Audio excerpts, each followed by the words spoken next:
হাসরের ময়দান বাপ মামার বাড়ি না, শ্বশুর বাড়ি না। হাসরের ময়দান তামসার কোনো মাঠ না, খেলাধুলার মাঠ না। হাসরের ময়দান ওই ময়দান যে ময়দানের ব্যাপারে ইব্রাহিম আলাইহিস সালামের মতো নবী আল্লাহকে বলছে, আল্লাহ আমি জানি আপনি আমাকে বন্ধু বানাইছেন, আমি জানি আমি আপনার খলিল। ভয় লাগে মাওলা, রব্বি লা তুখজিনি ইয়াউমা ইউবআসুন। আল্লাহ হাসরের ময়দানে আমি ইব্রাহিমকে আপনি বেইজ্জতি করিয়েন না, আমার ভয় লাগে। ইব্রাহিমের মতো নবী এই দোয়া করছে কোরআনের আয়াতে। হাদিসের মধ্যে আছে মুসা নবীর মতো নবী আল্লাহর কাছে হাসরের ময়দানের ব্যাপারে বলছে, আল্লাহ হাসরের মাঠে লা আসআলুকা লিয়াউমা উম্মি ওয়ালা উখতি, আমি আমার মাকে চাই না, আমি আমার বোনকে চাই না, বাল আসআলুকা লিয়াউমা নাফসি, আমি মুসা কেবল আমাকে বাঁচাইতে চাই, আমাকে বাঁচাইতে চাই। আল্লাহ আমাকে বাঁচান, হাসরের মাঠ আমার বড় ভয় হয়, হাসরের মাঠ আমার বড় ভয়। আল্লাহর নবী সাল্লাল্লাহু আলাইহি সাল্লাম বলেন, ইয়াকুব নবী নিজের চোখে দেখবে ইউসুফ নবী উনার ছেলে দাঁড়াইয়া আছে সামনে, এটা সেই ইউসুফ যার জন্য দুনিয়ায় কাঁদতে কাঁদতে চোখ সাদা বানায় লাইছে। সেদিন হাসরের ময়দানে নবী বলেন, একবারের জন্য ইয়াকুব নবী বলবে না যে আল্লাহ আমার ছেলেটার কি হবে, ইয়াকুব নবী বলবে, ইয়া রাব্বি নাফসি নাফসি, আল্লাহ আমাকে বাঁচান, আমাকে বাঁচান। ওরটা ও বুঝবে, আমারটা আমি বুঝতেছি। এটারে হাসরের মাঠ। এই মুসলমান, আল্লাহর নবী সাল্লাল্লাহু আলাইহি ওয়াসাল্লাম হাসরের ময়দানের ব্যাপারে এতটা নবীজি নিজেও চিন্তা করতেন। আপনারা সবাই শুনছেন, জানেন, 5 ওয়াক্ত নামাজের পরে উলামায়ে কেরাম থেকে জিজ্ঞেস করে দেখেন, 5 ওয়াক্ত নামাজের পরে নবীজি নিজে যার হাসরের আখিরাতের মর্যাদার কোনো সীমা পরিসীমা নাই, সেই নবী 5 ওয়াক্ত নামাজের পরে যে কতগুলো দোয়া করতেন, এর মধ্যে একটা দোয়া, নবীজির একটা দোয়া ছিল এটা, আল্লাহুম্মা হাসিবিনি হিসাবান ইয়াসীরা। আল্লাহ এই বন্ধু আমি আপনার, আমারও বড় ভয় লাগে, আমার হিসাবটা সহজ করে দিন।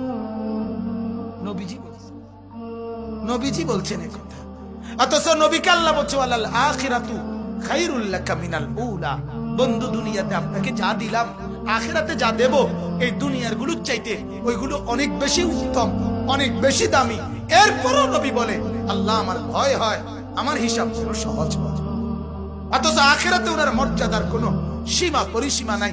আল্লাহ তাআলা হাদিসে কুদসিতে বলছে, বন্ধু হাসরের মাঠ আমি আপনার মাঝে আর আমার মাঝে ভাগ করে নেব। কাসামতুল কিয়ামাতা বাইনি ওয়া বাইনা, আমার মাঝে আর আপনার মাঝে কিয়ামতের দিনটাকে আমি ভাগ করব। আনা মালিকু ইয়াউমিদ্দিন আনতা সাহিবু ইয়াউমিদ্দিন, আমি হব কিয়ামতের দিনের মালিক, আপনি হবেন কিয়ামতের দিনের বাদশা। আপনি বলবেন আমি শুনবো, আপনি সুপারিশ করবেন আমি গ্রহণ করব, আপনি চাইবেন আমি দিতে থাকবো। আপনার হাতে আমার ইজ্জতের পতাকা দেব, আপনার জন্য আমার আরশের নিচে মাকামে মাহমুদের আলাদা জায়গা দেব, আপনার জন্য জান্নাতের দরজা প্রথম খোলার উদ্বোধনের অধিকার আপনাকে দেব। এত মর্যাদার পরেও নবী বলতেন, আল্লাহ তবুও ভয় হয় হিসাবটা সহজ করে। আপনি কেডা, আমি কে? বলেন এই মুসলমান, বলেন বলেন।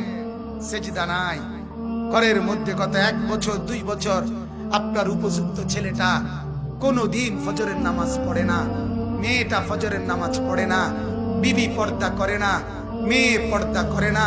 ঘরের মধ্যে আজ 20 বছর টানা রঙিন টেলিভিশন চলে, নর্তকী নাচে গায় ফুর্তি করে, গানের আওয়াজে বাদ্যে পুরা ঘর জমজমাট। এত নাফরমানির অবস্থায় এই হালাত নিয়ে কবরে গিয়া সুপারিশ কেমনে মিলবে দোস্ত? আখিরাতে নবীজির সামনে দাঁড়াবেন কিভাবে? আল্লাহর নবী তো বলবে, উম্মত এভাবে বেজ্জতি করলি কেন? 23 বছরে তোর আমার তায়েফের রক্তের কথা মনে নাই? আমার দান শহীদের কথা মনে নাই? আমি 14 দিন পেটে পাথর বাঁধছিলাম ক্ষুধার কষ্টে, একথা কি মনে নাই? আমি 3 মাস চুলায় আগুন জ্বলে নাই, একথা কি উম্মত মনে নাই? আমার এত কষ্ট এত মেহনতকে এইভাবে নাফরমানি করে আমাকে তুচ্ছ তাচ্ছিল্য করলি, আমার দিনকে অপমানিত করলি। আজ কেন বলবো, আজ কিভাবে বলবো আমি মাওলার কাছে? বল কুরআনুল কারীমের সূরা নিসার মধ্যে আছে ওয়াজিনা বিকা আলা হাউলাই শাহীদা।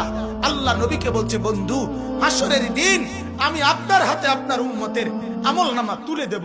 আপনি পড়বেন, আপনি শোনাবেন, আপনি হিসাব করবেন, আপনি বলবেন, এরপরে আমি ফয়সালা দেব। আপনি সায়া সায়া কইবেন। তাফসীরে আল্লাহর কসম এই কথা স্পষ্ট আছে। হযরত আব্দুল্লাহ ইবনে মাসউদ বলে, যেদিন নবীর সামনে এই আয়াত এই ওয়াজিনা বিকা আলা হাউলাই শাহীদা সূরা নিসার এই আয়াত যেদিন পড়লাম, সেদিন হযরত আব্দুল্লাহ বলে, নবীজি অঝরে চোখের পানি ফেলে কাঁদছে আর একথা বলছে, উম্মত যদি পৃষ্ঠার পর পৃষ্ঠা গুনাহ আর নাফরমানি দেখি, আমি মাওলার সামনে পড়বো কেমনে, শোনাবো কেমনে, আল্লাহর কাছে বলবো কেমনে? এত বেইজ্জতি করলে উম্মত আমি হাসরে মুখ দেখাবো কি? আল্লাহ আমাদেরকে বুঝার তৌফিক দান করুন।